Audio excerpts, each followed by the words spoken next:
and a bit about the purpose of Question Bridge. The idea is that the program helps to overcome communication barriers to facilitate knowledge sharing, cultivate learning between men, and to identify local issues that require leadership from the emerging generation and mentorship from the older generation.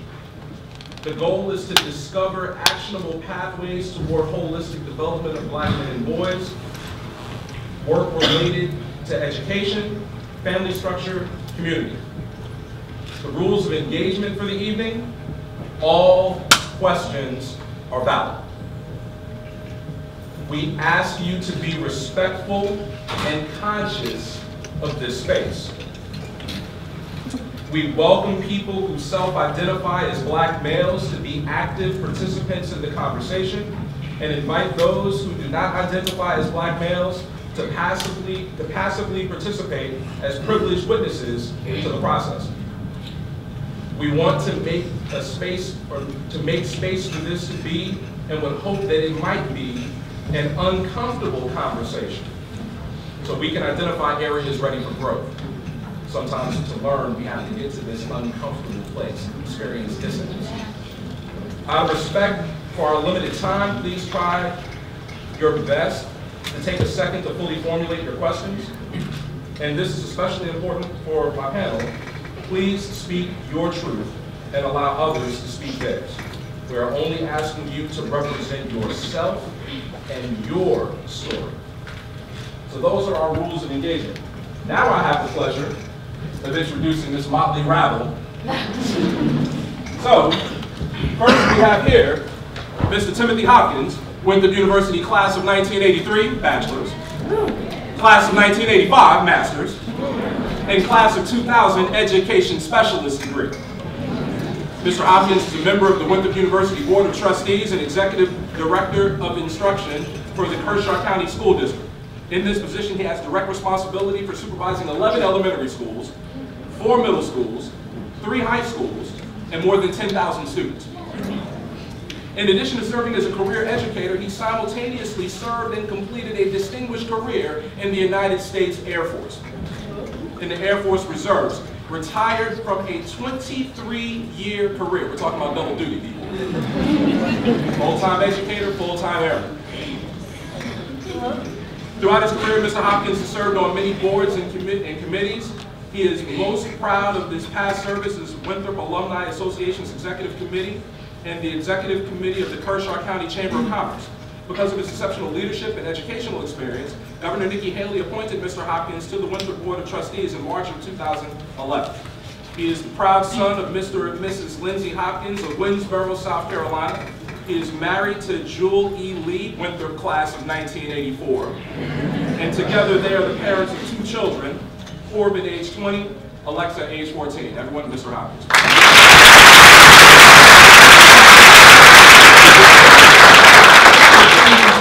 I suspect some of you may know this gentleman. Mr. Campbell Garvin, Winthrop University class of 2013, political science major, African American studies minor, sociology minor. Council of Student Leaders, NAACP, state and Winthrop chapter. He's a native of Columbia, South Carolina, and during his time at Winthrop served as president of the student body and was an ex-official member of the Board of Trustees from 2011 and 2013. So this is a 2-term CSL president. Cambrell is currently pursuing a Master of Education from Johns Hopkins University in Baltimore, and is working as a 6th grade teacher at the Colleton County Middle School in Walterboro, South Carolina, as a member of Teach for America. Mr. Campbell Garvin.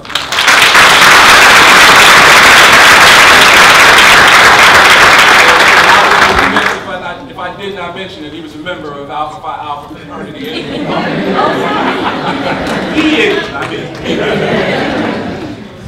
Next, let me see. I have Mr. Rasan Sani Perry, current Winthrop University student, and he is a junior studying middle-level education, mathematics, and science. Born in Killeen, Texas, spent a good deal of his childhood in Germany, then moving from Germany to New Jersey, from New Jersey to the great state of South Carolina, now calls Columbia home. He currently serves as the Student Leadership Coordinator for the Office of Student Activities. He manages the Emerging Leaders Program and other leadership initiatives. He also serves as a peer mentor, orientation leader, and treasurer to the student organization, True Goal. In his spare time, he enjoys step and dance, watching movies, and engaging in community service. Upon graduation, Sani hopes to become a teacher at the middle school level for a number of years before then pursuing a master's degree in higher education, with the ultimate objective being to land a job in student affairs. Mr. Perry.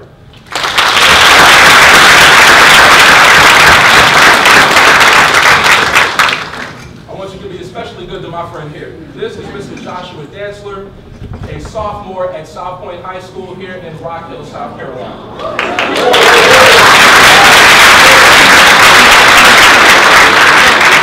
Mr. Dantzler describes himself as someone who makes things happen.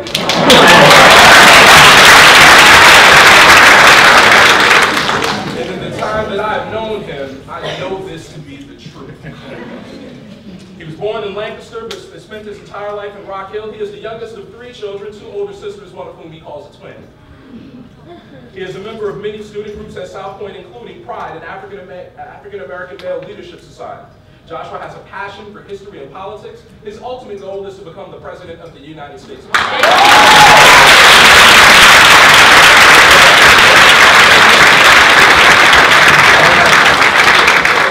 who have doubts about that objective, he lives his life by following Philippians 4:13.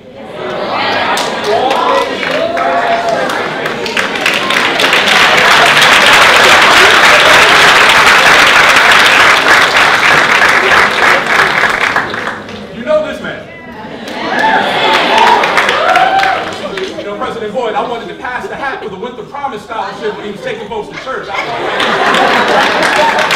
missed an opportunity. I went to Mr. Currence's Facebook page.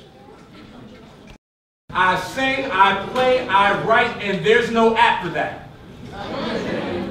That about sums it up. Now, in addition to the things that Ashley mentioned during her introduction, he's a graduate of Furman University in Greenville, South Carolina.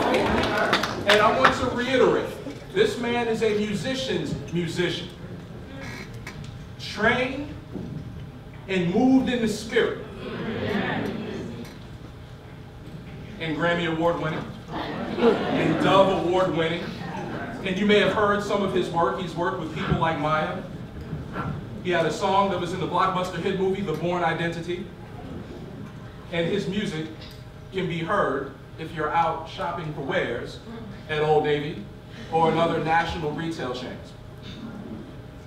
And he was a winner of the ASCAP Award, Writers Award in 2005, in 2006, and in 2007. Ladies and gentlemen, Mr. Rudy Kemp.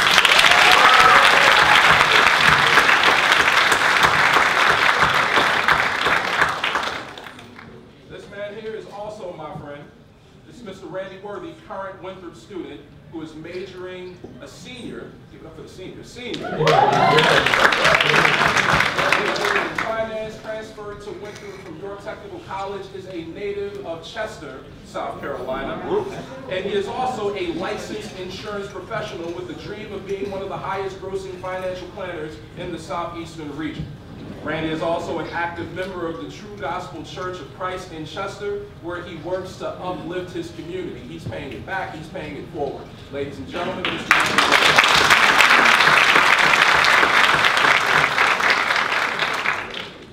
this is Mr. Ronald A. Nelson Jr., aka Ron, Winthrop University class of 2011, chemistry major. Ron was a McNair Scholar during his time at Winthrop. He worked with folks like Dr. Takeda Sumter, Dr. Cliff Calloway, Dr. Bradley Jones. He is now at Wake Forest University pursuing a doctoral degree in chemistry. Yeah.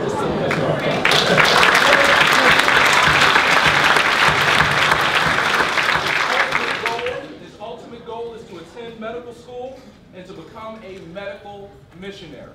Ladies and gentlemen,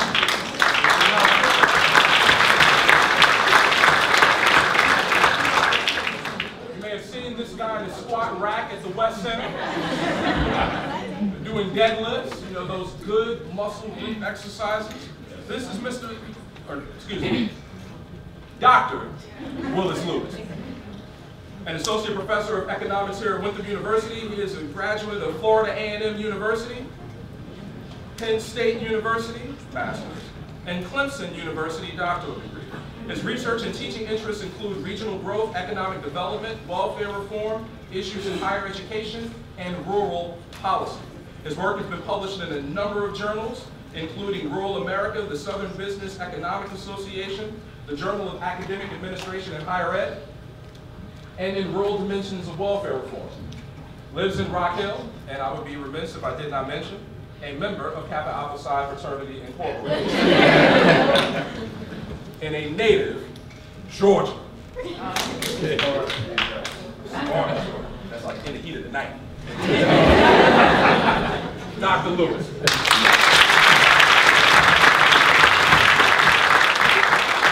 Last but not least, we have Mr. Morgana Hunt, Arts Administration Professor at Winthrop University and independent consultant.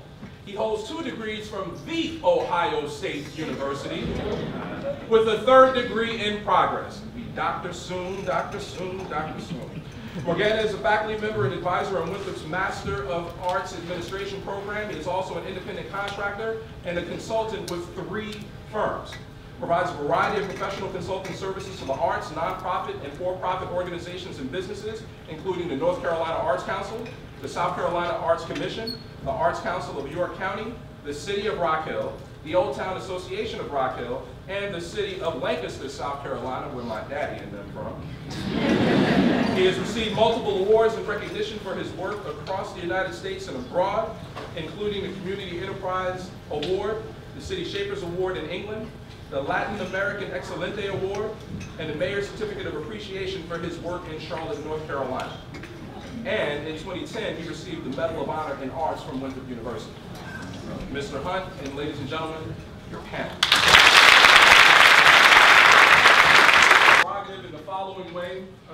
When we think about African American boys and men, a lot of the conversation oftentimes seems to veer to the area of pathology in dealing with what's wrong with black men. If you're following the conversation nationally about domestic violence, about child abuse, it seems as though black men have become the faces of those things. That there are a lot of negative stereotypes and ideas that are attached to black males and black men. Yet, as the Washington Post noted in a series in 2006, black men who put their kids through college by mopping floors, who sit at home reading Tennyson at night, who wear dreadlocks but design spacecraft, say it sometimes seemed as if the world does not believe that they exist. Also, sometimes we end up privileging the position of black men and boys, ignoring the position of black women and girls. So I want to start in a different place, and I want to start by asking you guys the following question, and I want everyone to answer this question, then we'll shift the analysis to the emerging leaders asking questions of our mentors. But my question to all of you is this: what is the moment you felt the most loved and the most loving? Because I want to start in a good place tonight. And please, not all at once. Well, I'll start. Place I felt most loved and most loving. Wow, that is something I've never really reflected on. I would venture to say that as a young child, you know, you have a relationship that develops with your family, and I would think that that would probably be one of the most early experiences of feeling loved and being loved and feeling as if you're involved in something special. I also think that as we leave out of the safety of the home environment, we've been trying into society. As a young child, there is still that tendency to be loved in the school system, by the folks in the community, by the church members, by the folks that are special and important to you. So I think that was probably the first time. Now, I do want to add a little twist to that. As you become an adult and you matriculate from high school into college or into the world of work, you have to find experiences that would make you feel loved and experience those feelings. And those feelings can come from a number of different sources, and I'm sure some of what we get into tonight will explore some of those different sources. It may be your friends, it may be your fraternity, it may be your sorority, it may be some other significant group that matters in your life. So I hope that opens the door for some of you other guys to pick up the brand with that. You look like you want to get in. Yeah, sure. I haven't really reflected on that either. I think the first thing that comes to mind was when I first stepped on Winthrop's campus, 2007, and my parents, I came early because of the Emerging Leaders Program, and so I was very excited to get away from home. I'm from the very small town of Cross, South Carolina, in the middle of the woods. No one knows where Cross is. Put it on the map. Okay. But I was very excited to get away from Cross, being surrounded by woods and water. And to me, Rock Hill was the big city because I just didn't picture much outside of Cross. And to see my parents drop me off, and right before they left, I looked at my dad. My dad is not an emotional guy. And I just remember looking at him before getting in the car. He did not cry. He wasn't going to cry. But I just remember seeing just the level of emotion, deep emotion in his eyes of letting me go. I was the only one in the family. Also have two older sisters, so I grew up doing all of the yard work, all the field work. So you can imagine I was very excited to get away from Cross. But my dad was very, very disappointed because then he would be the one to have to do most of the work. But you know, I don't think his emotion was just the fact that he would no longer have me to do labor, but because I was his only son and that he was sending me off to college and all his hard work and long hours and the times he had to spend away from home, many nights just to get extra money to send me off to college. I think he was very, very moved by that moment. And so at that moment I realized that how much they really cared and how much of a sacrifice my parents made. Of course my mom cried, so there was no surprise there. And it was also a shock that my older sisters cried because they too don't always display a lot of emotion. And so at that moment I definitely felt the most love. Well, the time I felt most love was when, to be honest with you, my mom first wrote the first check our first semester here. And I know we was broke. Like she put behind our rent, you know, food, whatever. And she was like, "You going to college?" And I feel that way every time she write a check or break any kind of money off to me to go to school. And I think the other part of your question was show you much love. I think the time I showed much love was when I seen a homeless man at the store. And he walked up to the car and I was with a couple of younger guys from the neighborhood and they cussed the guy out, like told him to get away from the car. And it was cold, it was real cold. And I took a second and just got out and gave him my coat because I knew how cold it was. We was in the car when we eat. So I knew how cold it was. And I didn't reflect back on it till later on when I thought about that. I did it myself. Like, I don't mean to brag about my good deeds or anything, but I did that without wanting anything back because I knew I couldn't get anything back from them. And never seen it again in my life.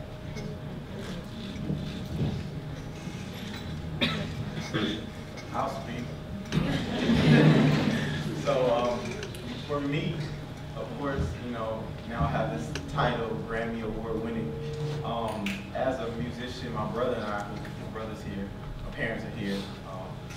They've pushed us, you know, and they've nurtured our kids our entire lives. And I think one of the lifetime achievements for an artist, and it's something that people strive for, is to reach that moment. And being a musician, singer-songwriter, it's kind of like, I watch my father, he's a pastor, and it can be a very lonely place. You can be very popular, but you don't always have close confidants. It's not like I necessarily have a 9-to-5, I go to work, corporate America every day, and I interact with people on a regular basis.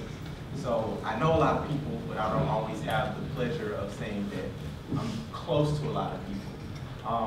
So when the Grammy situation happened and I was, you know, announcing it on social media because everybody got Facebook, Twitter, you know, Instagram and everything, the outpouring of love that I received, it let me know that I wasn't in it alone.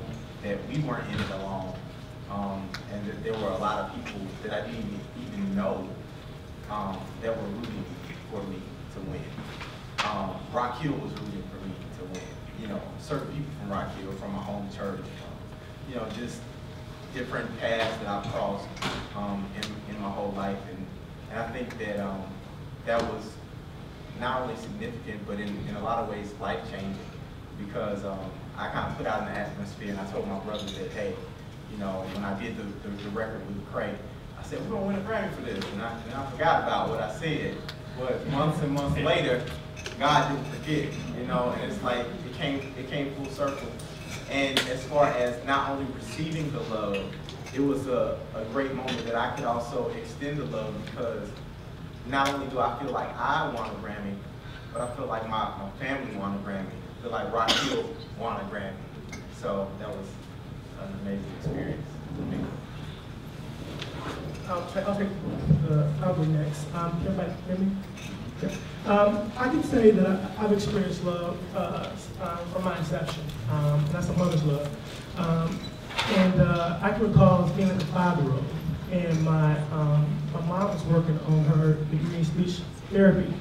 The reason that she became a speech therapist is because I was diagnosed with having a speech impediment. And because of her sacrifice, I can say I can sit here and speak clearly and articulately to you all tonight, because she cared enough to make that investment, and to say, hey, you know, your speech, although you may struggle with it, you will never stop you from accomplishing your goals. So that, I can honestly say that I've experienced love from the very beginning. An opportunity and a time that I showed love, and it's good to see my cousin Norris here tonight, is he and I shared an aunt, and we called her Aunt Sugar. And she lived 97, she died last year. And from the time she was probably about 89, 88, 89, 90, I would call her every morning before I went to school. And I would check on her, we would talk, we would dialogue about her day, her previous day, and she started looking forward to it.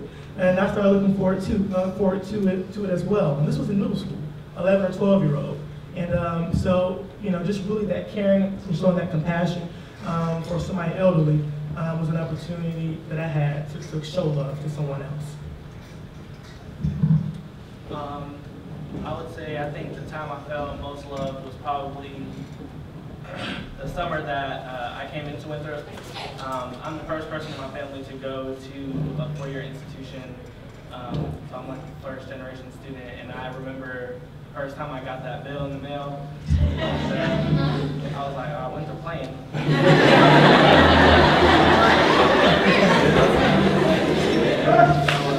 I just remember that first semester when it was all paid off, and it was because of the scholarships and grants that I got, and remembering like not having to see my parents have to worry about paying for college, and seeing how proud they were of me working hard to make sure that I can make that happen was something that I've always wanted. It was my idea to go to college, and I've always wanted to take care of it myself, and so knowing that they were proud of me for working so hard and making sure that I like made ends meet on my own was something that, till this day, every time I think about like why I enjoy college and why I love being here, it's that moment of knowing that I'm making other people proud by working hard and doing what I want to do. So I would say that's the first time I like, or not the first time, but that's like one time that really sticks out in my mind about when I felt most love. I guess I'll go. Though I am still young, I feel the most love when I'm around my family. My family is always supporting me, always encouraging me, always telling me that, yes, Joshua, you can be whatever you want to be, whatever you put your mind to be. So I feel the most love when I'm around those who care about me, my family, the most. And like Cambrell, I've had 2 aunts in my life that have raised me, or has been like my grandmother to me. And I've showed being able to talk to them and being able to love and care on them is one of the most caring things that I've done. One just recently passed, one in her 80s.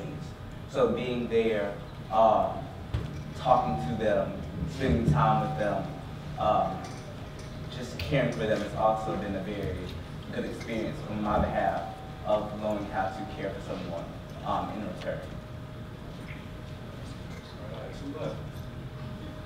I guess I'm up. It's kind of hard. Growing up in Spartan, the ones who are old enough, I'm sure you remember the movie In the Heat of the Night, and that movie was actually shot in my hometown. And that basically was the dynamics of my town. And my parents, I'm the first in the family to go to college, graduate from college. And I got 3 degrees, so apparently I love college because I didn't want to go back to Sparta. And, like you, I'm the youngest. I had 5 sisters who were older, so I was always outside working, fixing cars, fixing houses, getting firewood, mowing the lawns, you name it. So the good thing is now I really appreciate it because when I went to college, everyone loved having me as a friend because I could fix their car for free. So that got me a long ways. But I really love the question because I never really thought about it the first time that I felt love. And if you grow up in a small town in the South, your parents struggle a lot and you have that hard love, and I can honestly say that I still don't think my parents have ever told me I love you. But I know they love me. They have hard love. My mom, when she loves you, she will buy you something. Of course, it's not going to be wrapped and you're not going to have the fancy ribbons, but she's going to buy you something to show you her love and affection. I played basketball in high school, and that was supposed to be my career. Thank God I grew up fast and realized that basketball was not my career because I wouldn't be where I am today, which is where I'm supposed to be. But my dad sacrificed a lot. Taking care of 7 kids is not an easy job. And my dad probably has a 4th grade education. My mom probably has an 8th grade education. And I think today they're probably worth $500,000 with about 25 rental properties. So my idol and my role model has always been my dad. He started with nothing and accumulated a lot. And playing basketball, everyone is always looking for their parents to come watch them play. And my dad he only got to see me play 2 times. And every time, the 2 times that he came, always had career nights, always had double-doubles, most blocks, most rebounds, high scorer that night, because I always wanted to do my best for my dad. And it was from working with my dad during the summer and during the winter when he pointed out that, dude, you lazy. You don't want to do this. I have to do this because I got you to take care of. You have options. Stay in school. And every summer I worked with him, but one summer I was just extremely tired. And I asked him, like, how did you do this? And he was like, I got you, so I have no choice. So I have to do it. And it was right after that he came to my first basketball game, and I had this great night, and all I could think is, my dad is tired as heck, because he would wake up at like 5 in the morning, drive an hour and a half, work construction for 8 hours, and then drive an hour and a half back home, and then still do all the stuff around the house. And I'm like, this is amazing that this guy does all of this just for me. And the fact that he, as tired as he was, came to my game, that was when I felt the love. And everything that he instilled in me is what I do for my son. So for all of us who are parents, we feel the most loving for the things that we do for our kids. There are too many things that I can say that to show the love that I've given or displayed. But the first time I really, truly felt love was seeing my dad come to my game, knowing the sacrifice that he made just to be there. Okay, I guess it's my turn. I would say it starts with family and mother. But in my family, we were taught that love has to be manifested, it has to be demonstrated, not just articulated. You know, you have to show it. So we said, we were always, it was 6 children and 3 adults in the house, because we had an auntie with us. But they always said it manifests itself in respect. Respect for self, respect for others, and respect for humanity. And if you carry yourself that way, that will manifest love. You'll manifest love and you'll receive it. Well, I got a good example of that when my parents and others, I grew up, older dude, so I'm from the 60s and 70s. But I was an activist, community organizer and activist. Did voter registration, did civil rights activism. I'm not ashamed of it, in fact, proud of it, because my parents were in it too. And so as an activist, I went from civil rights to human rights. That took me to the global stage, and this is the other time I felt most loved. I've been to Africa, Europe, the Caribbean, multiple countries, multiple towns, cities, and villages, remote villages. And I've received love from people who did not know me from anybody. They didn't know me from any other person, but they showed me love because they knew what I was there for. They knew I was there fighting for social justice just like they were, fighting for the rights, advancement of other members of humanity. Even though we didn't know each other, we knew each other. And that love is a love that I can't explain. It's global. It's getting love from the global village was a real special feeling. And it's motivated me to continue to share that kind of love back with everybody I encounter. What I want to do now is I want to have our emerging leaders, our young folks, to ask some questions to people who are young at heart. And so you guys can just go ahead and take it.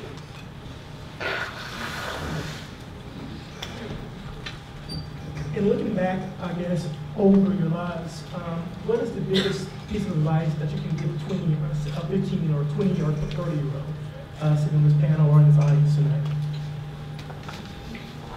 Go first. There is so much advice I could share with you all. I'm just trying to think of where to start. First and foremost, it's probably some of the things that you've heard all your lives. Be true to who you are. Be true to who your family is. Be true to what you want to be. Make sure you have a plan for the future. Make sure you have a vision for the future. And make sure that you commit to being the best that you can possibly be. Now, I know those are all cliche phrases and terms, but sometimes the truth is just that. It's just the truth. You've got to have conviction inside of you if you want to be special in this world and in this society.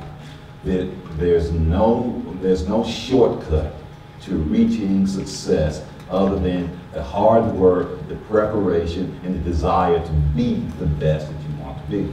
Now, I can give you a number of examples. Professor Lewis down there, he mentioned his basketball prowess and his family background, his upbringing. He didn't just become a great basketball player just by virtue of the fact that he suited up and he showed up. He had to work at it. And you can see that he also chopped wood and did other things, worked on cars, to be great. He found time to be great, to practice his skill, his talent, so that he could be great. And so I challenge you all to make certain that you commit to graduating from college if that's what you want to do, and if you're serious about it. Don't play with it if you're not serious about it. Find it inside of you, find that fire inside of you to graduate from college, commit to a career, be successful with that career, and understand it's okay to make adjustments, but do not deviate from the conviction, the morals, the values, the things that are innate inside of each of you that came from your parents and your family. I will also add on that one. Find a mentor. I always tell people the easiest way to be successful, find a successful person, do exactly what that person is doing. It's not hard. No, I won't say that. It's not difficult. It is hard. It is a challenge. But if you find a mentor, find successful people around you, do what they're doing. I believe in the law of averages. So if on average you're doing what the best and the top people are doing, you will become one of the top person. I try my best to mentor every kid that comes around talking to me. I go to Rock Hill High a couple times a week mentoring kids. I advise the local Kappa chapter here. And I'm always trying to tell them, this is what you should be doing. We can tell you what to do, but you're not going to do it until you've experienced it on your own. So I always say, here are your options, here are your alternatives. Now you do with it as you please. When when I was faced with the same situation, there was this one guy, Daryl Johnson, that I'll never forget. When I was at FAMU, would always come up, talk to me, and just ask me general questions. What are you doing? How are the grades like? And if I couldn't give him, yes, my grades are great, his first comment is, you know your dad's not going to tolerate that. And he didn't even know my dad. But he knew where I came from. And just, he was the one that was like, okay, no, you're going to do this, this, and this. He was the one that told me I'm going to grad school. Because I'm like, I guess I'm going to get a job and go to work. And he was like, no, you're going to grad school. So I'm like, okay, it's what I need to do. Come here next week, go talk to this guy, and then we'll go from there. And pretty much the rest is history.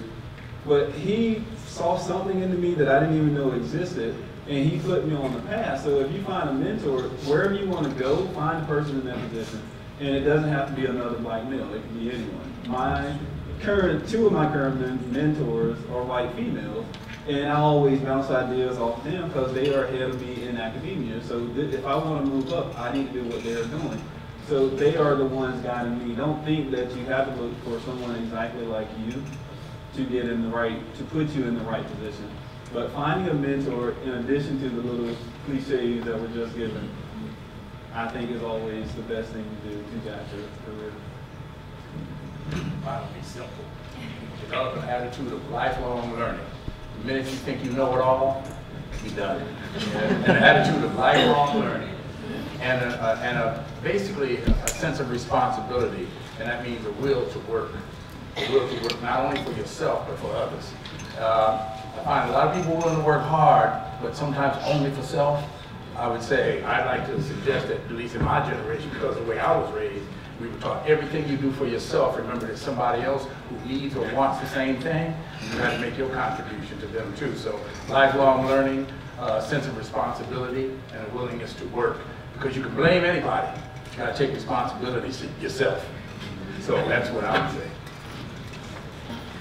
Another question from our emerging leaders from our season coach. For the purposes of clarification, I'm going to include obviously Willis and Rudy in that category because we have a category that's kind of skewed young. Yeah, so I can ask a question. So considering what the future of black males may look like, what brings you the most hope and what brings you the most fear?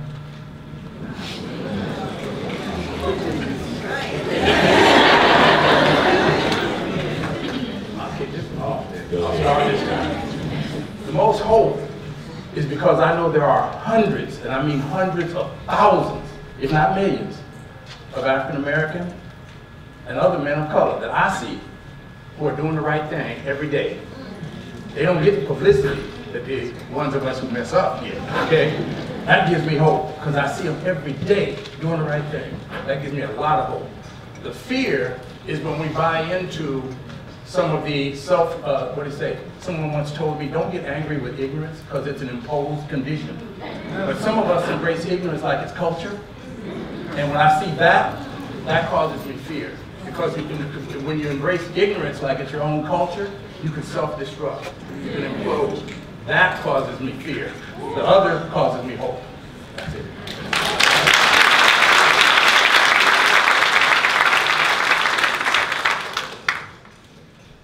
Hope is light. Hope is light. I don't think you can never give up hope. Sometimes we forget to put things in perspective. If you were to just go back a couple of generations, well, let's say maybe 3 or 4 generations, and look at where we've come from as a people, as a community. You know, we no longer ride in the back of the bus. You guys read about that in the history books. We no longer use separate on public facilities. We can sit at the counter. We can do things. And so the hope that our ancestors, our foreparents had for us, we've achieved those things now. And so the hope must continue that you can be anybody or anything that you want to be. Now, once again, that conviction that you're going to strive to be the best that you can possibly be, that you're determined to get there regardless of what obstacles or barriers are thrown in your way. Now, the fear I have, and fear is a very strong word, and I usually take words like fear and make them into something positive.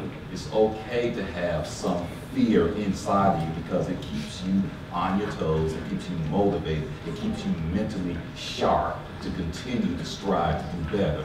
But the fear can also overtake you if you, as we say so frequently, another saying that's been used too much, if you drink too much of the Kool-Aid, if you start believing everything that you read on the web and everything you see on TV, and you start believing all the negativity, and you forget to close your eyes, rub them, open them, and then look around at all the beauty and success that exists right next to you. Look at the folks on this panel. Look at the folks sitting right next to you. The folks that you walk past on campus every day. The things that you see on TV. The things you read about on the web. Those things do not exist. They should not exist in your mind because you can see the good in everybody. You can see the good in society. You can see the progress that we've made. Okay.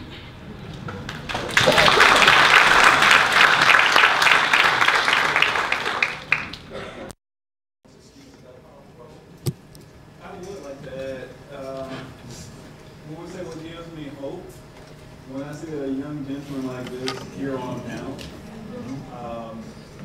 the mere fact that he wants something in life, he has a goal, he has planned his goal, and he is working his goal, that is the hope.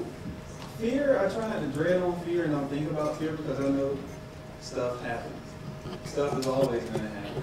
But as long as we are starting with a plan and actively going after something, then fear is always there. I mean, there's risk and uncertainty every day. I put fear in that group of things that I cannot change, things that I cannot control, so don't worry about it. Okay, I guess mine wasn't as in life.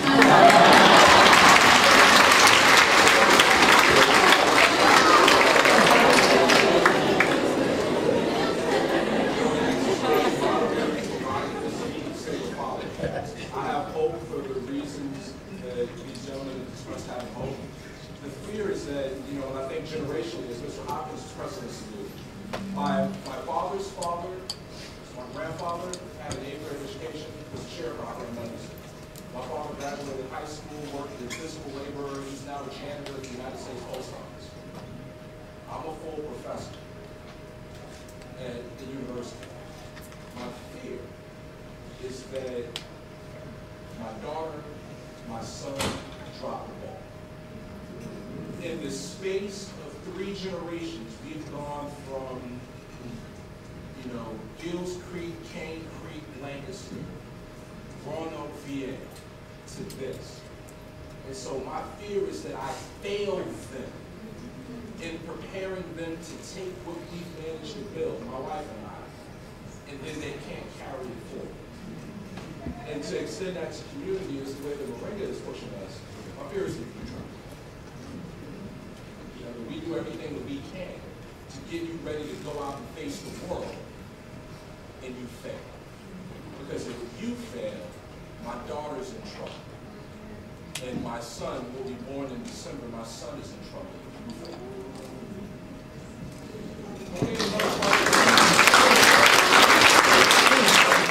Reinstill that hope in us. So what are some things that you've done, like that you've seen growing up that, obviously we as black men now, or even just black people in general, we have it easier than you guys did growing up. But what are some things that you guys did to motivate yourselves and put hope in yourselves that, like, our generation today can take to make ourselves have that hope again and really start working towards succeeding and being successful? Okay, you must dream. You know how you go to school sometimes and you go into English class and you're studying American lit or British lit, and within that you're reading poetry and you're saying to the teacher, why do they have to learn this stuff? It doesn't matter, it doesn't mean anything. Let's take it back a little bit further. In elementary school, you remember the fairy tales, for the ladies in the audience, how many of you ever dreamed of being Cinderella? The guys, we all wanted to climb that beanstalk and taunt that giant and see if he could catch us. We all know that. But those are dreams. Those are things that start young people dreaming, and all the way through school, the poetry stretches the limits of your thinking. And so you have to stretch the limits of your thinking as well in terms of having some dreams, some aspirations of what you want to do. We would never come up with cures for diseases, conquer fears and challenges if we didn't dream that it was possible that we could do those things. You have to believe that we can build a rocket that can go into space and bring it back to Earth safely.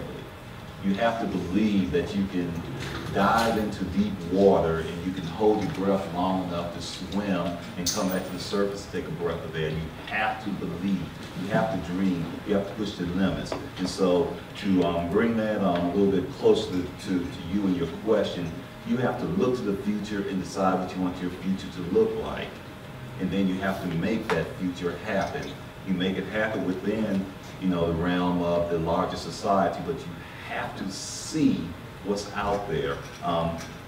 Dina and I are both from probably the same generation, and we grew up watching Star Trek. I know you guys watching the syndication, but every single thing, well, not everything, most of the things on Star Trek have come to pass. The cell phone is the little communication device they used to pull off the hip and flip it open and start talking. The ability to travel in space and come back to Earth safely is the space shuttle. The ability to communicate with different people who are of a different culture and things like that exists. The camaraderie that you saw on the Starship Enterprise with Russian and, and Mr. Spock, whatever he was, all the different personalities that you saw on this show exist right here in this room right now. We have those things, but they come because we dream. And as we dream, we start defining what the future should look like, and then we take those dreams and we turn them into reality. And so that's your challenge for the future. Turn your dreams into reality. Make the future what you want it to be. One last statement to that. We don't always know the answers to things. And so sometimes you start working on something, you spend a lifetime working on it, you still may not get to the conclusive answer on how to solve that problem, but your research has laid the groundwork for someone else to pick it up and run with it and find that answer later on down the road. And so that's why dreaming, hoping, and making the future what you want it to be is so important. I can build on that if I may. For me, what gave me hope coming up was I listened to Martin Luther King when he said he looked for the day when people will be judged not by the color of their skin but the content of their character. I started from that point forward trying to demonstrate, putting forward my best. Not saying I don't have my good, bad, and ugly, but I try to always put forward my good and check the rest. But I look for other people who put forward the best of their character, and that's who I gravitated towards. Whether it's my own people or other people, I gravitated towards people who demonstrated the content of positive character everywhere I went. But I also tried to be one of those people. And people who tried to, get in the way, if you will, with their negative character, I could take all the hate from them.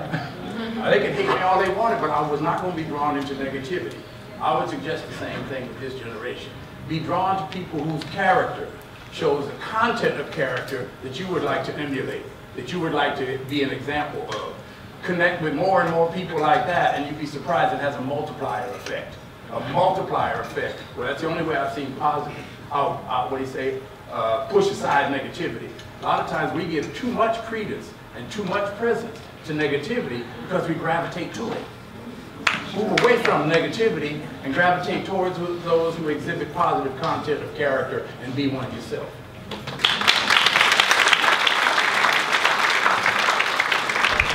In the interest of time now, I want to turn the dynamic and have my young at heart folks pose questions that they may be pondering. What are you doing to not be a statistic?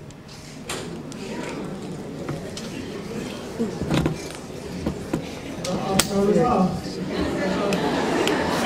I think it's so true that I've heard it from for a very long time, is that you have to learn how to march to be a different drum. You have to learn to sometimes dare to be different.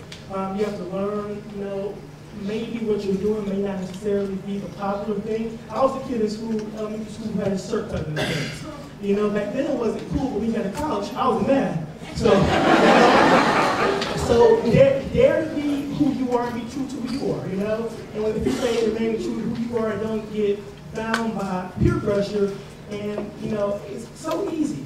It's so easy to fall victim of what everybody else is doing. Everybody else is going here. Everybody else is going there. But you must, in order to remain and to avoid being statistic, just, you know, speak your truth and be true to who you are. And I totally agree with Ambrell. I'm not finished my schooling yet, and I'm in high school, but I'm daring to be different. I am trying to break the stereotypes, not sagging my pants, not trying to use profane language, trying to not succumb to peer pressure. And I know that by daring to be different and by doing those things and not being a statistic, I know it will pay off in the long run.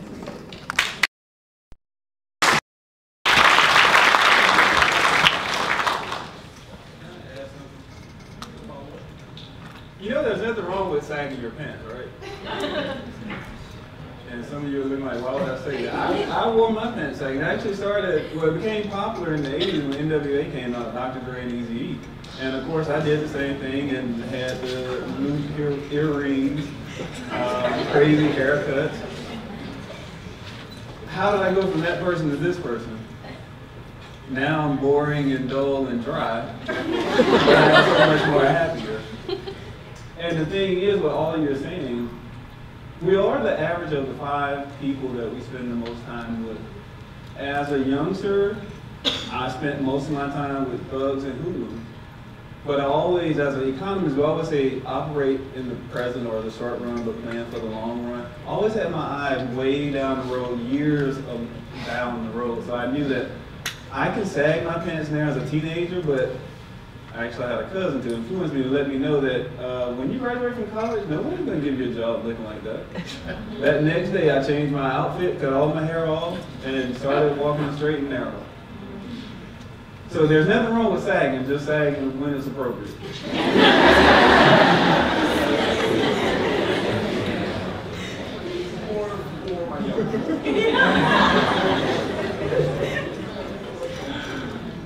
Do any of you guys want to speak to the question, what are you doing to not be a statistic? I would say I kind of stray from doing what the average person in my generation does. I think one thing that's like real huge right now is everything is about to turn up. And that's cool, you know, I think everybody needs to have their fun, but especially now that I'm getting older in my collegiate experience, like, I'd rather stay in and study throughout the week and then like have a fun Saturday and Sunday versus like having a fun weekend and when that test comes Monday, be like, oh dang, and now I'm the statistic that failed the test. So I'd rather make sure that my grades stay high. I'd rather make sure that I'm involved in like things that are going to get me farther. Everything that I'm involved in on campus, I've met, you know, older people that have been able to give me like advice and opportunities that help me reach where I want to be versus staying where everybody else is. So I'd rather be above than average. And so that's kind of how I'm breaking this. Yeah, I think I can add. The answer for me is somewhat simple, and it is to become more educated. And also just to kind of piggyback off of what Brother Tim was saying before, as far as just dreaming big. And I think when I came to Winthrop, I had a very lofty goal. And I'm very much so a type A person, so I do a lot of planning. I do everything in Excel sheets, and I have a list of things I want to accomplish. That's how I get by. But it was a way to ground myself. At Winthrop, I'll backtrack a little bit. So, came from Cross, South Carolina, so my high school composed of middle school and a high school, and it was less than 400 students. So it was very small. I did not have chemistry in high school. I did not have physics in high school. And I'm a chemistry major, and now I'm getting my PhD in chemistry. We're on the odds. I really loved science even in high school, and I had some great mentors. And so I think it was dreaming big that allowed me to ground myself. But there were many times where I took an exam from Dr. Sumter, and I didn't do so well. And it would have been easy for me to quit, and I wanted to quit many times. I remember even in organic chemistry, not doing well on the exam, and before I got a chance to get to my room, I was in tears because I wanted it so bad. I wanted to get my degree in chemistry. I wanted to become a doctor. I wanted to get my PhD. I had so many goals and things that I wanted to do for my life, and so for me to not be a statistic was for me to dream big, to latch on to that goal, to plan, to do all that I needed to do in order to accomplish it.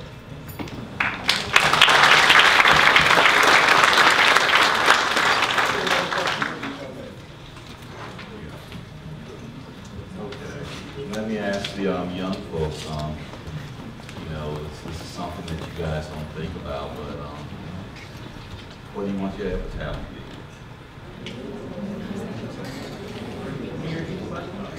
What would you like for your epitaph to be? What would you like to have written on your tombstone? Everybody's like,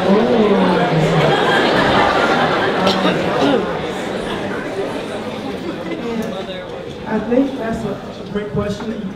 You hear it spoken very often, folks say, you know, the most important thing or item on your tombstone is that dash. You have the year that you were born, the day that you were born, and the day that you died. And I think I've heard it said before that you have to make that dash count.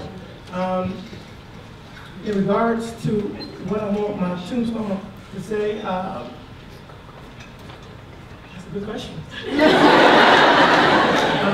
That's a great question. But I'll definitely say one of my favorite quotes is, the best way to find yourself is to lose yourself in service to others. And that's Gandhi. I think that's the kind of life I try to live, and that's the kind of life, you know, that, you know, by being able to serve others, by being able to get out there, by being able to mentor young folks. I don't want my legacy to necessarily be how much money I had, or I don't want my legacy to be the amount of degrees that I have. But I want my legacy to be the things that I was able to pass on to other people. I want my legacy to be, almost like Dr. Buck was saying, I want my legacy to be, you know, that I raised a family, and, you know, that my unborn son or unborn children, I don't have any kids on the way, by the way.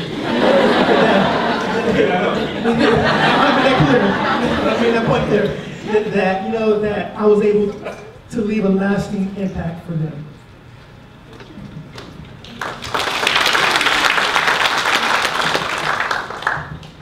I don't think my mic works, so I'm going to take his mic for a second.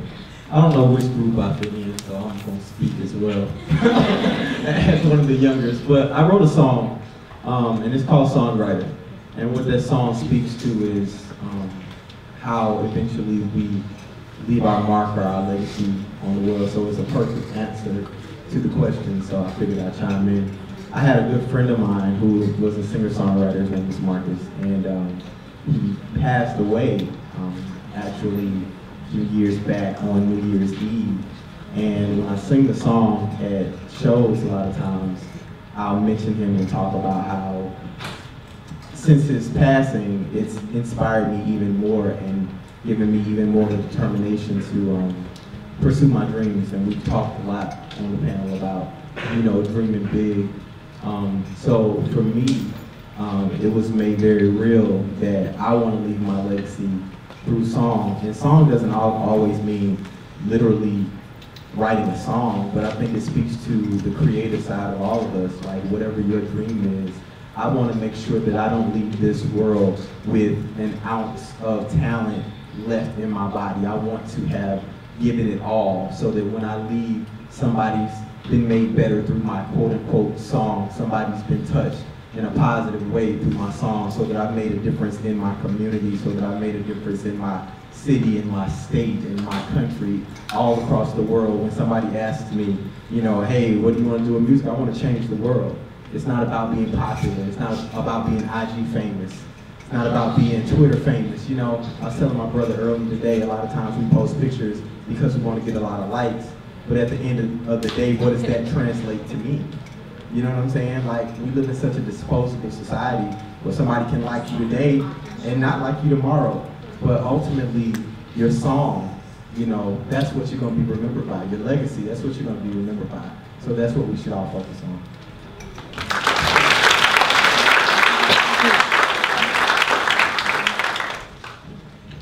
Well, I thought about the question when you asked that.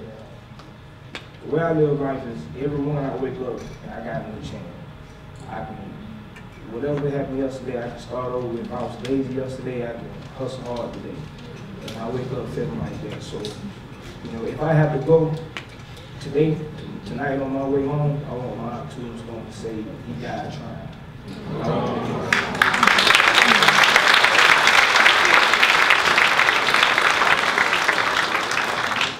I can't say, you know, I love my family and I was a hard worker and you just get that. You know, I don't know where I'm going, so if I'm leaving now, he died trying to go home and study. He died trying to do something good. I would say I would want mine to say anything about like the world changer. My motivation is every day when I wake up, I try to impact at least 2 people's lives. And so, in doing that, I make sure that whatever I'm going through in my life doesn't translate to other people. A lot of times when people see me, they're like, you seem like you have it all together, but like nobody ever knows the struggle that I go through. And I think that's true for everyone in here. All of us go through stuff and we never know what people are going through unless you really get to know that person.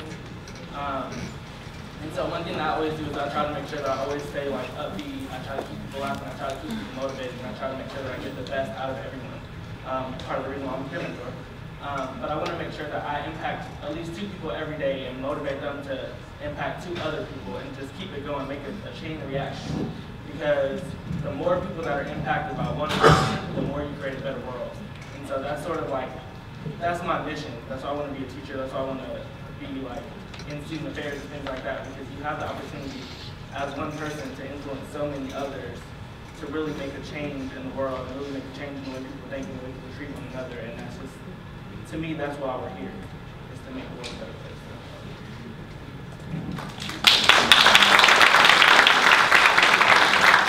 I think we have time to entertain another question from my mentors, my emerging leaders, and then we'll turn it to the group. Now we're going to follow the protocol from Question Bridge Black Males. The idea is to give a space for Black men to ask questions of these men. But the conversation can continue in other ways through social media, in the dorms, where you eat, where you live, or you play. But so let me get one more question from my mentors, from my emerging leaders, and then we'll open the floor. I want to answer one question. My question would be, in light of some of the really ugly news that we received about some of the things that are, manifestations of some of that negativity I talked about. I'd like to know what some of the younger generation will say and do to help other young men respect our women and our children much more deeply than what might be portrayed in the media. Because the media is teaching a whole lot of hate, a whole lot of ignorance and hate. So I'd like to know what would you say and do to other young men to teach them respect for women and children. I think for me, it will have to start with myself. I have to be the example. If I am wanting to make a change, and if I'm wanting other people to look at me and to be encouraged by my actions, it has to start with me. And so that's one. And 2, I like to talk, but I don't do a lot of talking when it comes to issues like that. I'm very much so a doer. And so, tell me what I need to do, or if I have something that I need to do, I'll do it, I'll put it on my list, and then I'll get it done. I'll get it done. That's very much so how I operate. And I think a lot of times when you see women being mistreated, and in some cases men being mistreated, you have to act on it immediately. And although you have the fear of, I don't know this person, what if X, Y, and Z happens. I think those things are important, but if you are really wanting to make a change and you are really wanting to really help in that situation, you have to immediately act. And I just had an example of something that happened to me. So my family, we go to the State Fair in Columbia every year as a family event.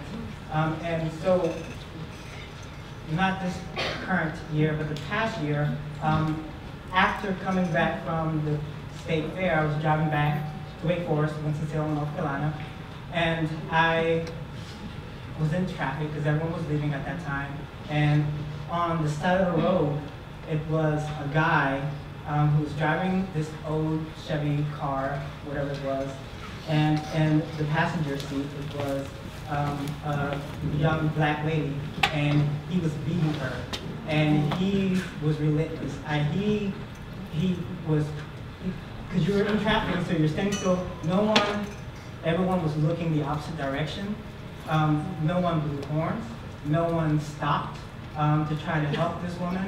And, I mean, he was beating her. And he even got out of the car, went on her side, grabbed the top of the car, and was thrusting his foot in her face.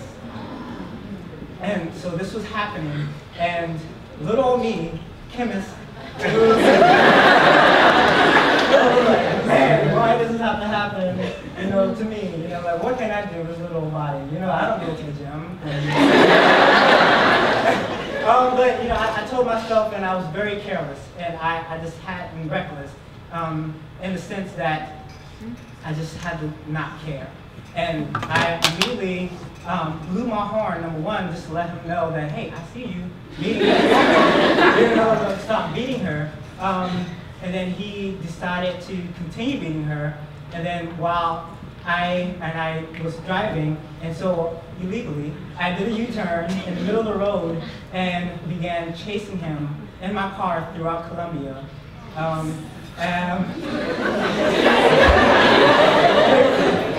at the same time, just on the phone with the police, and even at one point, he got the car, and I was like, okay, I guess I got the car. And but at that moment, he stopped. She was not able to get away, but the police, being a chemist, very detail-oriented, so I gave them every single bit of detail, license plate number, they called the car, what clothes he was wearing, what clothes she was wearing, his approximate height, anything I could give, I was giving to them. And I don't know what the final outcome of that situation, what it was, but I think, and even more subtle, even if it's someone just verbally abusing or just being very negative to someone and you're there, I feel like you have the obligation to stand up for that person.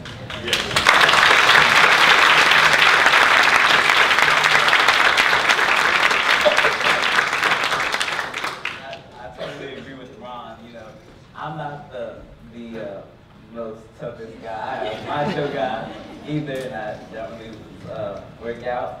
But everyone in here has a mother, and we all have mothers. And I have a mother, and I have two sisters, and I don't have any brothers. But I wouldn't want anybody to mistreat my mother, my sisters.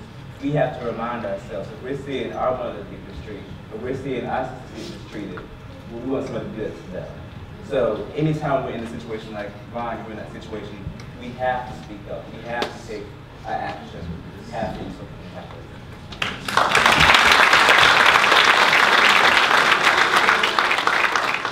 Piggyback off what Joshua said, I'm real big on making sure that women are treated right. I have a lot of female friends.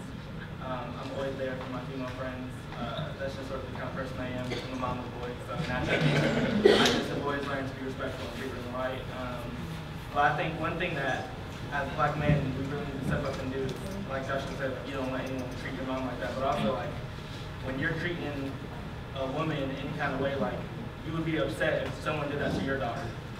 And so, as men, we really need to step up to, make sure that we're treating women and children better. You complain about, they say all this stuff about black men, they say this about black men, but at the same time, if you're stepping out of your child's life or you're not doing your part as a father or as a man, what do you expect from your children? Like, they don't have any guidance to do any better because they don't know any better. So step up and teach them better.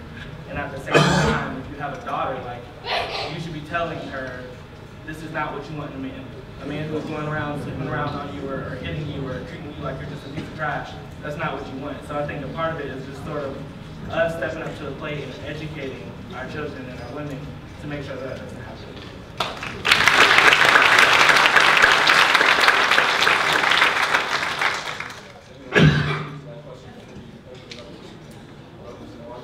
Just very briefly, and I want to echo everything that everybody else just said, but I do want to add something to this point. Chivalry's not dead. And with that being said, I think as an example, and something that we as men can do, is it's okay to open doors. It's okay to treat a lady like a lady. And ladies, stop accepting and selling for men who don't do that. Stop selling and being you know, I'm a big believer that people do to you what you allow them to do to you. So if you accept those things, ladies, then men will continue to do those things.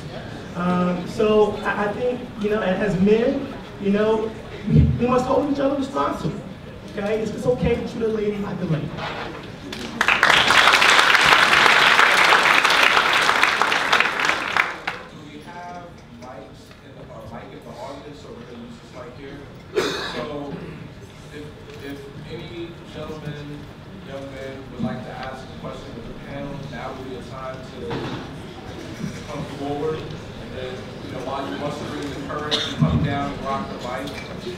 I like to thank Miranda for asking that question, because my experience as a person and my knowledge as an educator is talking that black boys and men have been able to count on black women and girls for time immemorial to come to their defense in a moment of crisis. Without fail, without question, consistently. But I cannot say with that sort of certainty that black girls and black women have been able to count on black men in the same way.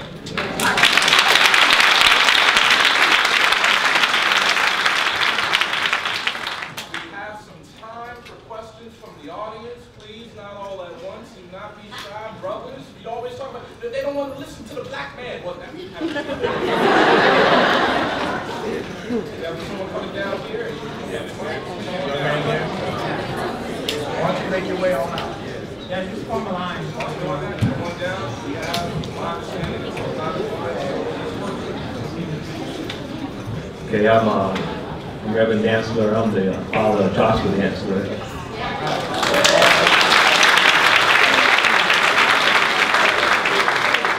I'm also a youth pastor. You know, one of the concerns I have, because I'm dealing with my youth as well in the church, he's being kind of rebellious somewhat, and he's at a young age in middle school, and he's already involved with gang activity apparently.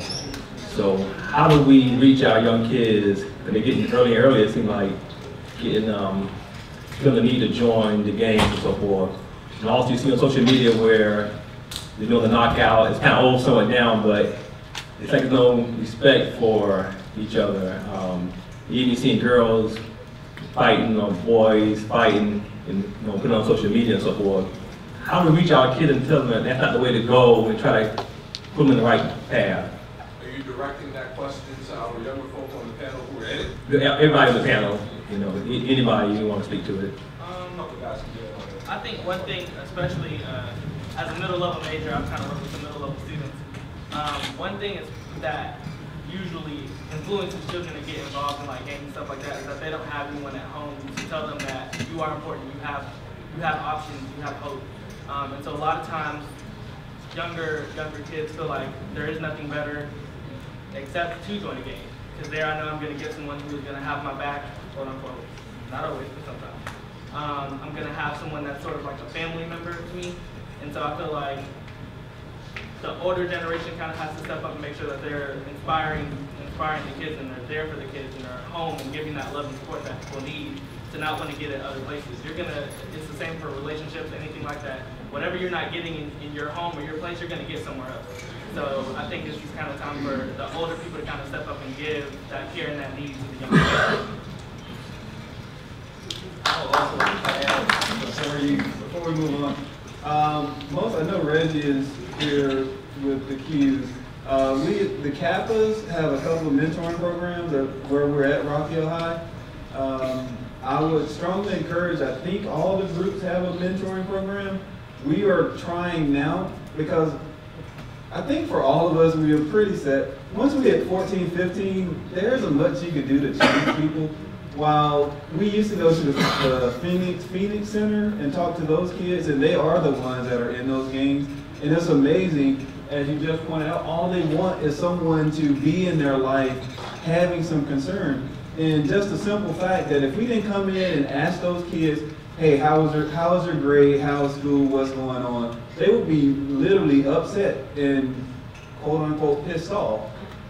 But just to show that little concern in their life was all that they really wanted, but because we can't give that to them 24/7, and once they leave us for those 2 hours that we have with them, and they go back home to that environment, you're going to be sucked right back in. So one of the things that we're doing, we're now going over to, well, we're starting to go to Castle Heights Middle School just to reach that younger group and to show that, hey, there are some actual positive black males who are doing something with their lives. This is not the only thing that is limited in your life. So I would say reach out to some of the Greek organizations are the ones that I know. I'm sure there are more mentoring groups out here, and they will be more than happy to talk to those kids and try to get those kids into their programs. Yeah, and I actually want to add something for that as well. And so I think for, I'm not an expert, but for a lot of the youth that I've had experience with, sometimes we tend to approach a problem the same way for all of the mentees. And I think you just have to learn them individually. So for example, someone who is raised in a home where their mom and dad is really about tough love, and they're really hard on them. And for that child who can't handle tough love, to them, they don't feel like they're worthy. They don't feel like they fit in anywhere, and they have issues with identifying themselves anywhere. So they go and find, organizations like gangs in order to try to find or fit themselves into some type of identity.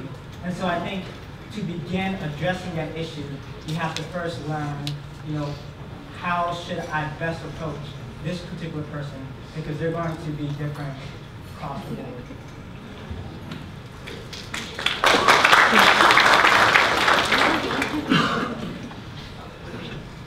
As a black male, to the older members of the panel, as a black male, how did you find yourself staying motivated when constant negativity is surrounding you, saying that you can't do, but you're the statistics that's saying that, yes, I can, by being a student, employee, etc.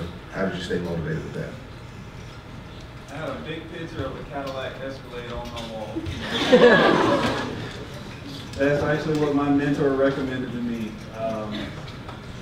And also, while I'm a big guy now, I actually was a very skinny kid. When I got to Penn State, I faced some of the worst professors I ever could have imagined. Coming from Sparta, which is 98% black, to Florida A&M, which is 98% black. And then I get to Penn State and we are 2%. It took me 2 weeks to see another black face, and I was like, what on earth is this? But I went into this one class, and something is wrong when I have non-black students come to me talking about, I don't think he likes you. And I'm sitting like, you think? But I mean, just straight a-holes. And I went to the gym, and I had one of the best workouts in my life. And I was so calm, and I was like, why was I pissed off at first? And then 2 days later, when I got back in that classroom, I remember this is why I'm pissed off. So I had to find a way to channel my energy, or else you're always going to be angry, and you get tired of being angry. So the gym is where I found my peace, and this is why, as you can see, I was stressed out a lot at Penn State. So you got to find a way to deal with the negativity. Yes, life is not fair. It is a game. You play the cards that you're dealt. You play it the best of your ability. But as we pointed out, you gotta have goals. And my goals are very simple. I wanted to have the best looking girl that I could find. If I want to have the best looking girl when I'm in high school, I need to be a jock. When I'm a freshman in college, okay, I need to be that cool guy. But as soon as after you get to that junior year, yeah, that cool thug stuff, that goes out the window. Now we look for guys who actually were doing something in their life and going for a job. So I had to figure out how to get a job. So again, my mentor, Darryl Johnson, hey, you're going to grad school. When I got to grad school, I'm a member of Kappa Alpha Psi. I am in graduate school with an apartment. My parents got me a new car, and I have a research assistant, and I'm getting $1,000 a month to go to school. I was the man. So motivation and a way to deal with all the negativity is all you need to do. And you're always going to have this pulling at you, but I'm going to go through this because in the end, I know I'm going to have this. A Cadillac Escalade and a really hot woman. What more could I have? What more could I want? I want to add on that question of just keeping hope. I just want to reiterate that thing of connecting and surrounding yourself with positive people of positive character. That's what kept me going. And keeping your eyes on the prize, whatever that prize may be. I might not be an Escalade, but yeah, keep your eyes on the prize and connect yourself with people of positive character constantly. It'll keep you motivated, but it'll also keep you supported.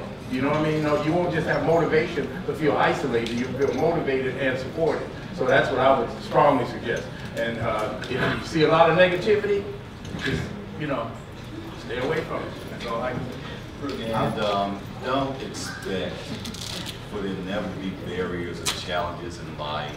You're always going to have those challenges, and look at them as opportunities to prove those folks wrong. Find a way to work around it. It's just a barrier. Jump over it, go left, go right, slide under it, back up, run, jump over it, back up further, run through it, knock it down, and then keep moving forward. You can't throw your hands up and say, someone said I can't do, so I decide I'm not going to do it, because they must be right and I must be wrong. Everybody has the ability to do better than what they're currently doing. So just stay motivated, have your goals, keep that hope alive, and keep striving to be better. We have 5 minutes, we have 3 people with questions, so let's get in with it. Okay, at what point do we say enough is enough as strong black men and hold other men accountable for the things that they're doing instead of acknowledging that there's only good, but acknowledging the fact that there is bad and there's something that has to be done about it if we're going to take back our community? And how do we go about doing that? Very good question. Compound question. First of all, let's stop making excuses that someone did something because of their upbringing or whatever the case may be. Race has nothing to do with it. There are good people of all races in society. There are bad people of all races in society. We have to start holding our institutions accountable as well. We got to make sure that our churches are held accountable for doing the things that they're supposed to do. We have government agencies such as the Department of Social Services, Department of Mental Health, the Housing Authority, all these different organizations. Make them do what they're supposed to do. If DSS would get involved with taking children out of bad home situations, that would help the problem. If mental health would serve the folks that need those types of services, that would help with that problem. If the hospitals and the clinics would take care of the medical needs, that would help with that problem. If the housing authority would make people live the way they're supposed to live in their houses, that would take care of that problem. And I don't want this to sound like I'm looking at folks from lower socioeconomic status. I'm talking about everybody. This happens in middle class communities, upper middle class communities. Hold everybody accountable. One person can't do it, but a community can turn this thing around. But it's going to require holding everybody accountable, particularly the people that live right there in that community. They must reclaim their own community before they can expect someone else to come in and reclaim it for them. I applaud Winthrop and KSI and Omega Psi Phi for going out to the community and doing what they're doing, what you guys do, but we still need folks in the community to rise up and take care of those things. I bet you anyone that's lived in a dysfunctional community can name every bad element in that community, right? Now, how could you know and the police not know? Hold the police accountable. Make them clean it up. If you have a bad house in your neighborhood, you know what I'm talking about.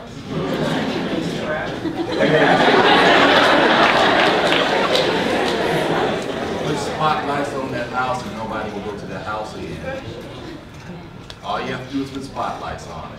Get a couple of nosy neighbors, have them watch their house, and people will stop going there. There are certain basic things that can be done that can clean up very quickly.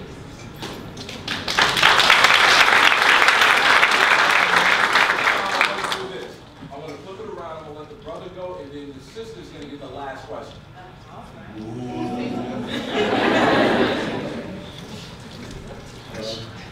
Rapper Childish Gambino said that he wants to be a big white artist.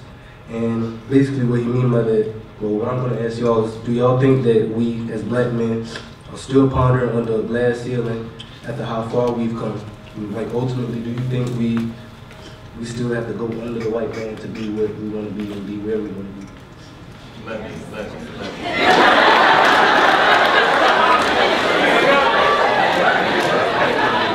I have been waiting for this one all. Who's the President of the United States of America?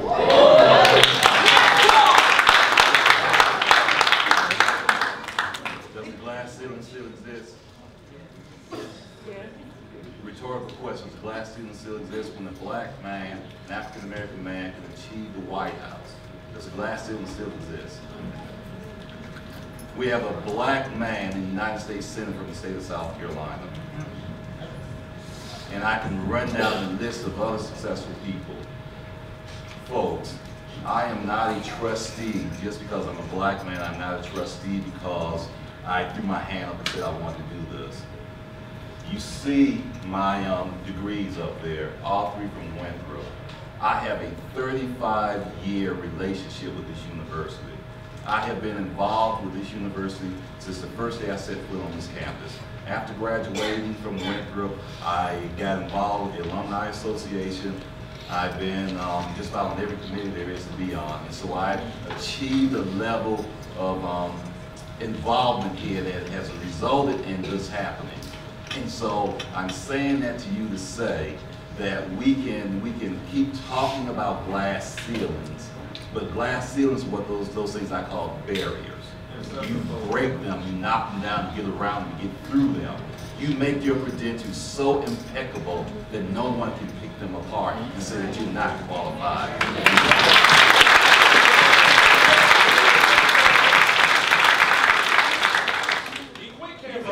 I agree with everything that Brother Hopkins just said, but I'm going to push back just a little bit. Although I think that we have broken the highest glass ceiling, the highest barrier of having an African American man in the White House, this president has received more disrespect than any other president ever. On top of that, you know, we had a congressman. I'm speaking my truth. I'm not Campbell's student government president anymore. I'm Campbell's partner. We have a president, you know, that was one of our congressmen, you know, you lied at this president. We have black boys who, as an African American man, you know, when I'll tell you a quick story. I was here on campus, and I had a hoodie on, right? After the whole Trayvon Martin stuff happened. And a white female ran. I was student government president. So yes, we've made progress, but when we have Michael Browns and Trayvon Martins of the world, we still have progress to be made. But don't use that as an excuse, okay? That's what he's saying. Don't use that as an excuse, but I don't want to paint a rose-colored picture either. There's still more work to be done, and it is up to you to make it happen.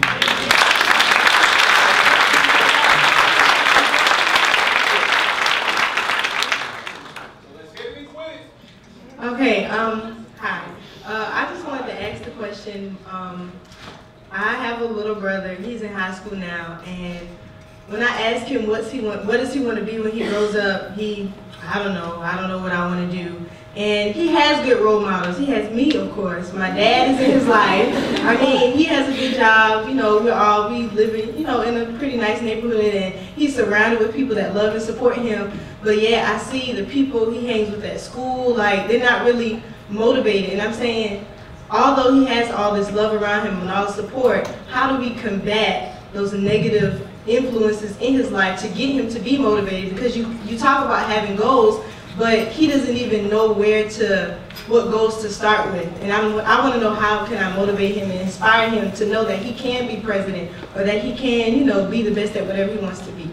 I'm ahead of time. Ron, you get the question. If you want to talk to any of these gentlemen about that, you can come forward after, but Ron, last word. Okay, I'll be brief. Number one, ultimately you can't force anyone to do anything, right? And just because he is doing his own thing doesn't mean that he isn't hearing you. Doesn't mean that he does not see the worth of the words that you are giving him. And so I think the best thing you can do, and what your family can do, is to be persistent, to continue to instill good words into him, because although he may say, oh, I don't know, I guarantee you he's thinking, and he has all those thoughts in the back of his mind, and he's just going to have to work through it himself. And there's nothing you can do that will force him to make that decision.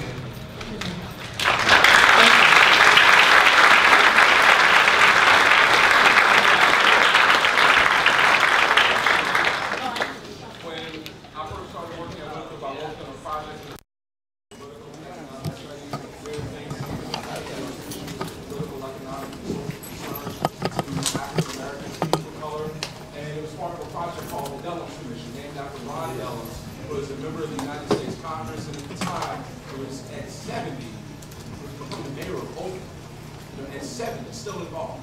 And he said, you know, people like to say that knowledge is power. He said, no, knowledge is burdensome. Because if you know better, if you really know better, you have to do better. A conversation is only as good as the action that it produces. If all we do is have this conversation and post, we fail. But if the conversation focuses and sharpens your efforts, and you go out and start touching lives, and we've done a good thing this week. Go out and touch some lives. Thank you for coming out, guys.